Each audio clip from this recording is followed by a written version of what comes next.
The smart people at Yale are now saying take one lazy day a week to rest and recharge. And I'm over here laughing because this was God's idea, right? He created the world in 6 days, and on the seventh day, he rested. That tells me everything I need to know. So can you imagine if taking one day a week to rest and recharge and refresh, the Lord calls that keeping the Sabbath, is beneficial? How much more would taking a sabbatical refresh your soul?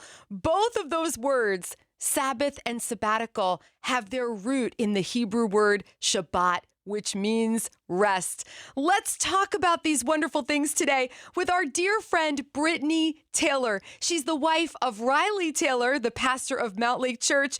Bhritney, welcome back to the show. How are you? I'm good, Erica. How are you? Oh, I'm just delighted to have you back on the show. Thank you for your time. Yeah, I'm excited to talk with you. Yeah, this is big time. First of all, we have to start with your husband, Riley, and where he is right now, because I honestly cannot believe this, Bhritney. Yeah, Riley and I are taking a 3-month sabbatical from Mountlake Church and going to be just having some time to have renewal and have just a time of refreshing. And Riley just left yesterday for Portugal, and he's doing the Camino right now. 16 straight days. So he'll be walking about 14 miles a day and just having a time of full silence and solitude alone. It's so funny because as an Italian, that scares me, but as an introvert, I love it. How are you feeling about this? I'm really excited for him. It's something that he's been wanting to do for like 10 years. So to see him finally do it and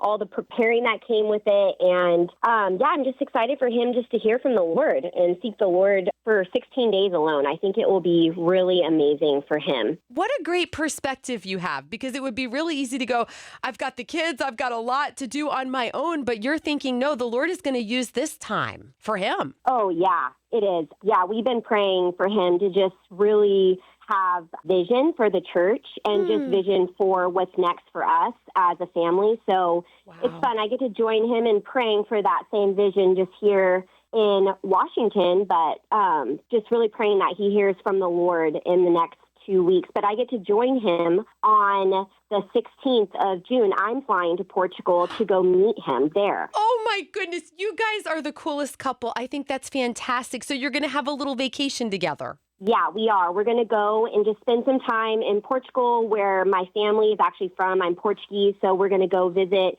the Azores and just take some time to just have a season of just refreshing and renewal together as a couple, too. That's part of our sabbatical, is just having some time, just him and I, resting and just kind of away from busy life. So I'm really looking forward to it. It'll be really fun. And then we'll join back up with our kids after that and be in California for a couple weeks. Oh, it's incredible. You know, I feel like sabbatical is so important. Rest is important. But these are not popular topics, Bhritney. I feel like somehow we've begun to equate faithfulness with busyness, and my hand is in the air, like guilty as charged. How hard is it to pull away? Because I'm guessing you have to trust the people you've left in your place.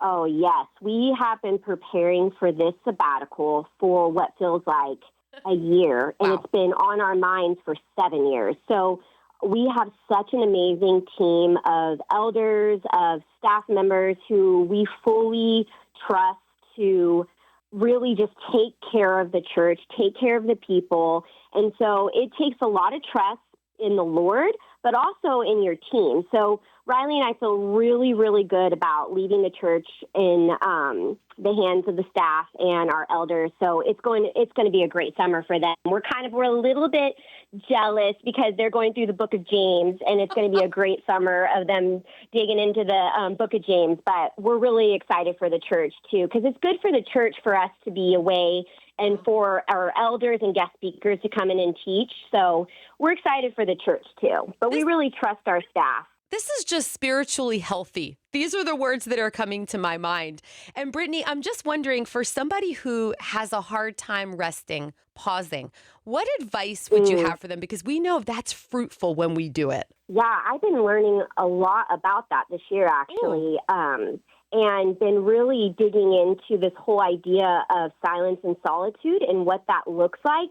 And just having time to be quiet with the Lord, you have to start off small. You can't sit there and say, I want to have, 15 minutes of quiet time and silence and solitude time. You start off small, and I feel like that's where you build momentum, is starting off small. And one of the ways is, maybe like I'm getting rid of social media for the summer and just kind of disconnecting from that, and just trying to focus on things that bring me joy and that bring me closer to the Lord. So if it's being outdoors, hiking, camping, things like that. But it is hard. It's very hard in a culture that is go, go, go. Yes. And so I think trying to get rid of the things that are noisy and distracting really help you to focus on having good rest.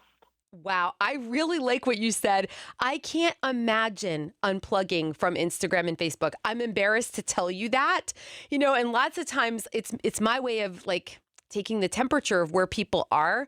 So I know what to talk about on the radio show. But lots of times it scares me, Bhritney, because just inadvertently I'll be holding my phone and I'm on Facebook and I don't know how I got there.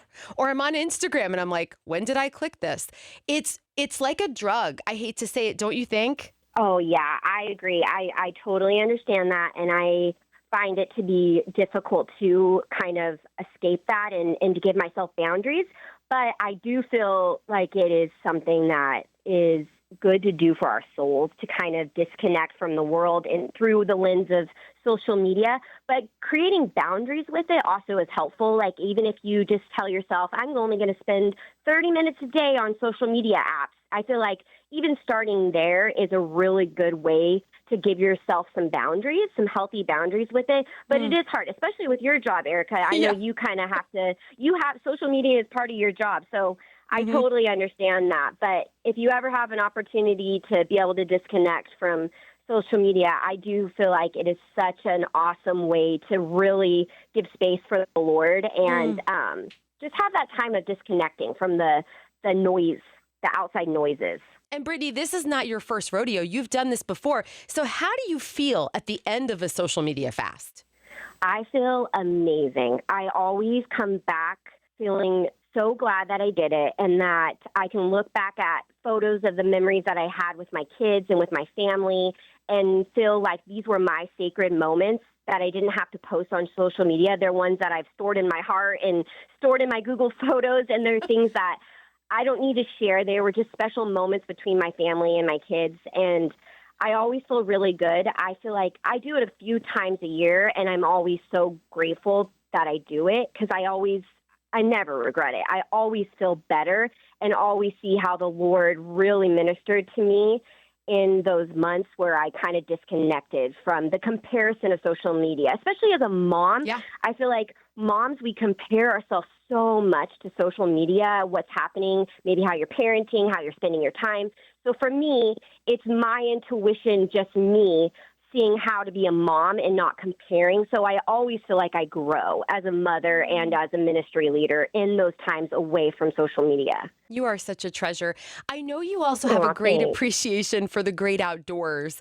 What happens when you get out in nature, your kids get dirty, you get dirty and sweaty? Like, what happens in your heart when you get outside? Oh, we love being outdoors. And I feel like the way I feel the closest to the Lord actually is through his creation and through nature. So I always feel like it's a close time with the kids and I and the Lord and just experiencing his goodness through his creation and his beauty. So I feel like it draws us really closer to a God who's created such beauty in nature that he's given us as an enjoyment. So I always feel like it's just such a sweet time to be outdoors with the kids. Amazing. And finally, we are having a Yes Day coming up in August. This is so awesome. Bhritney, it's going to be a whole day on the radio where people are telling their "this is why I said yes to Jesus" stories. And I just bet you've got one the day you said yes. Yes. Oh, my gosh. Okay. My day I said yes to Jesus is when I was walking in a life full of just shame and regret. And the day I met Jesus, all of my shame, my guilt, everything that I experienced from my past was just washed away. And I felt like a brand new person. And so the day I said yes to Jesus was the best day of my life. I still remember it.